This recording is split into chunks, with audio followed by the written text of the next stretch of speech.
আসসালামু আলাইকুম, সবাইকে আমন্ত্রণ চ্যানেল আই ইউরোপে নিউজে। বার্তা কক্ষে আপনাদের সাথে আছি আমি হাসিনা আক্তার। বাংলাদেশে জমির মালিকানা নিয়ে বিরোধে বার্মিংহামে স্বামীর হাতে খুন হয়েছে বাঙালি নারী। বিস্তারিত থাকছে মোহাম্মদ কাউসারের রিপোর্টে।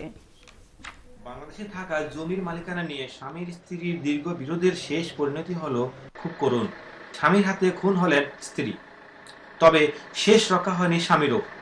গত শুক্রবার বার্মিংহাম ক্রাউন কোর্টে ২৭ বছর বয়সী স্ত্রী লিলিমা আক্তার মুন্নিকে হত্যার দায়ে ৩৭ বছর বয়সী স্বামী লিয়াকত আলীকে দোষী সাব্যস্ত করা হয়। এই হত্যাকাণ্ডের দায়ে তার যাবজ্জীবন কারাদণ্ড হতে পারে বলে জানিয়েছেন আইন বিশেষজ্ঞরা। মামলার শুনানি সূত্রে জানা যায়, মূলত বাংলাদেশের জমির মালিকানা নিয়ে বিরোধের জের ধরে শ্বাসরোধ করে হত্যা করা হয় মুন্নিকে।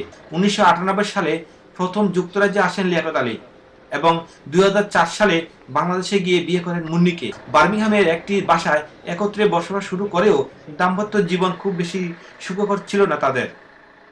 দেশে মুন্নির মায়ের নামে একটি জমির মালিকানা নিজের নামে করে নিতে বারবার মুন্নিকে চাপ দেওয়ার তাদের সম্পর্কে পাটল ধরে।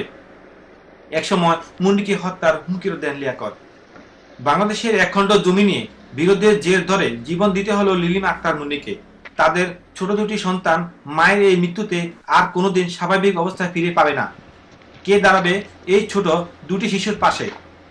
আর যেন এই ধরনের হত্যাকাণ্ড না ঘটে সে আশা করছেন Bengali community. Mohammad Kawsar, channel I.